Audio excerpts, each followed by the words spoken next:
While much of their history has been of disappointment at high altitudes, there was one year where it all came together for the Rockies, winning 21-22 at the right time to make their only World Series appearance.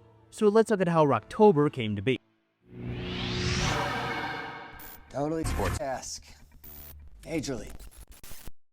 Since their birth in 1993, the Rockies have had a big advantage, but an even bigger disadvantage. Since the inception of Coors Field in 1995, the ballpark has gained a reputation for being kind to hitters and being unkind to pitchers. And the big reason for that has to do with the field's high elevation, which stands at 5,200 feet above sea level, which is 4,100 feet higher than the next closest. With the addition of large outfields, it's no surprise to see this field consistently rank amongst the highest OPS, average, home runs, in just about every offensive category. And that of course means it's a nightmare for pitchers. Pitcher Darren Holmes once summed it up, saying, "Pitching at Coors Field isn't pitching, it's just survival." And he was not kidding. The park went a full decade before hosting a single 1-0 game, and in 2002, the Rockies tried something radical. They stuck the baseballs in a humidor to deaden the flight. It did help a little, but the team still couldn't figure out how to win consistently. Aside from their first season in Coors in '95, they missed the playoffs in every season. And going into 2007, 8 of the last 9 seasons were under 500. And naturally, frustration was mounting. The franchise cornerstone Todd Helton nearly got shipped to the Red Sox in the offseason. Fans thought the front office had given up, and attendance would plummet. Coors Field went from packed to crowds that barely cracked 10,000, and expectations were about the same going into the 2007 season, with hopes of development from rookie Troy Tulowitzki and all-star Matt Holliday.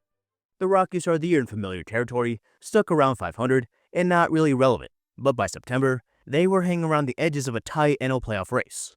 And then, they caught fire. Over their last 15 games, they would win 14 of them, all against division foes, in a year where the NL West looked different than usual. And as the Mets had their historic collapse, holding a 7-game division lead with 17 games left, then missing out on the playoffs entirely, the Rockies forced a 1-game tiebreaker game against the Padres, with the winner getting the wild card.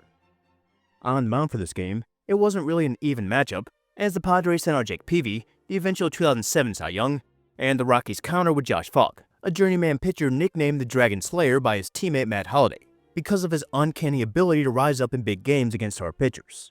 And the Rockies got off to a hot start. They would load the base in the first, and Todd Helton's sac fly made it 1-0. Garrett Atkins drove in another run with an RBI single, and just like that, it was 2-0. And the second, Torey Alba smashed a solo home run to extend the lead to 3. But in the third, the Padres would respond. They would load the bases, then Adrian Gonzalez stepped up to the plate, and he launched his first career grand slam. And suddenly, the Padres were up 4-3.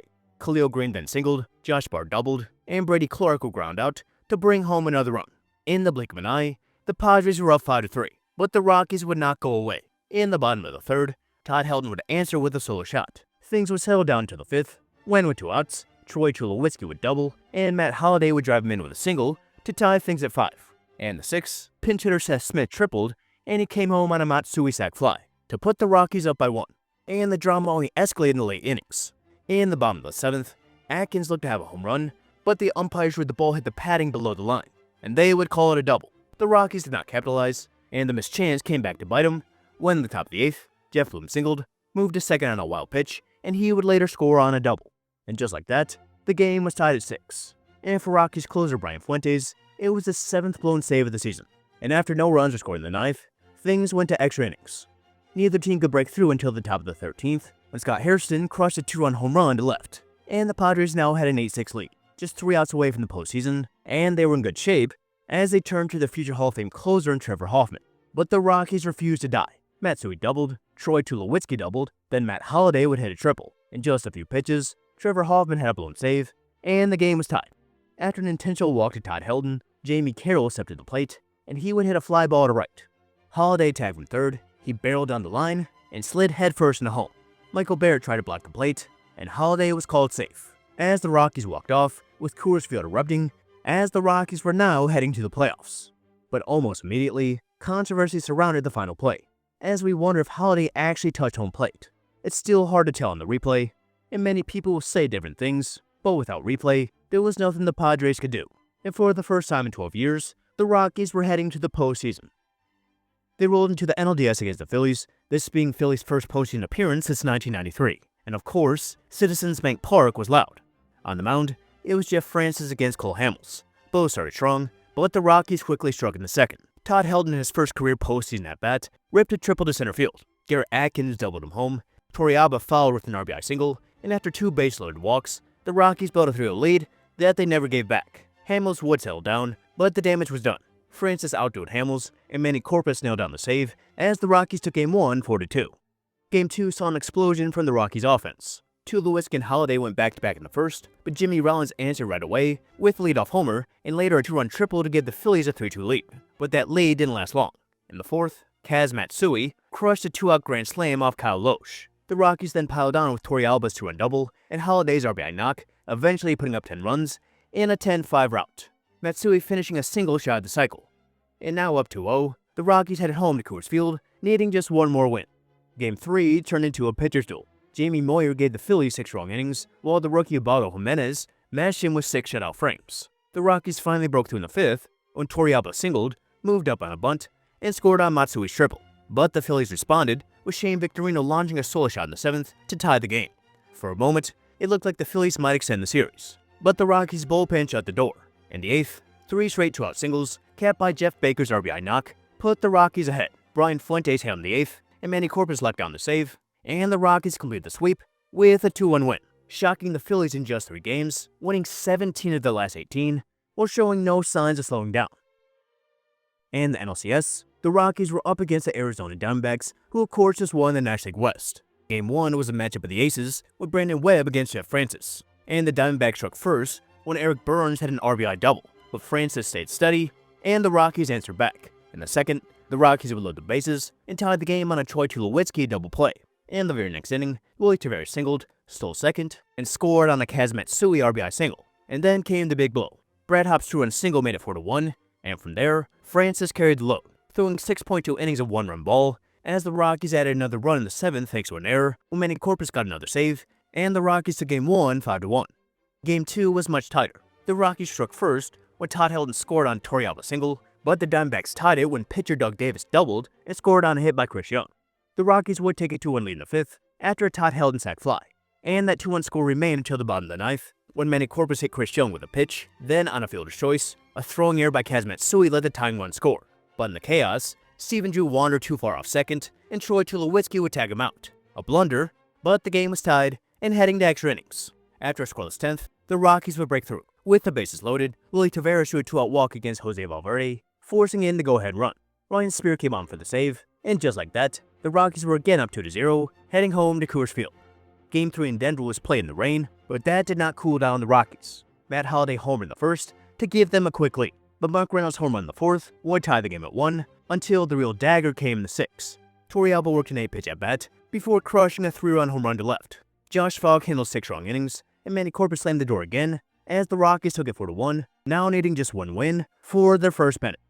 To start Game 4, Arizona jumped ahead 1-0 on a Connor Jackson single, but in the bottom of the 4th, everything would change. With 2 outs, rookie Seth Smith blew up the 2-run double to give them a 2-1 lead. An error would extend the inning, then Kaz Matsui hit an RBI single, and then Matt Holliday delivered the knockout punch. A 3-run home run to dead center, and the Rockies were up 6-1. Arizona did claw back in the 8th with a 3-run home run by Chris Snyder, but it was not enough. In the 9th 2 outs, Troy Tulowitzki threw out a diving Eric Burns, and the Rockies swept the Diamondbacks to win their first ever National League pennant. Since the Division Series era began in 1995, no team had ever swept their way to the World Series, putting up a 7-0 playoff record, and over their last 22 games, they were 21-1. And now the Rockies were waiting for the winner of the Indians-Red Sox ALCS, and it appeared they would be heading to Cleveland soon as they held a 3-1 lead. But then the Red Sox good fortune and the Indians' misfortune would coincide. The Red Sox would simply dominate Cleveland over the final 3 games, outscoring them 30-5 to complete a 3-1 comeback and win their second pennant in 4 years.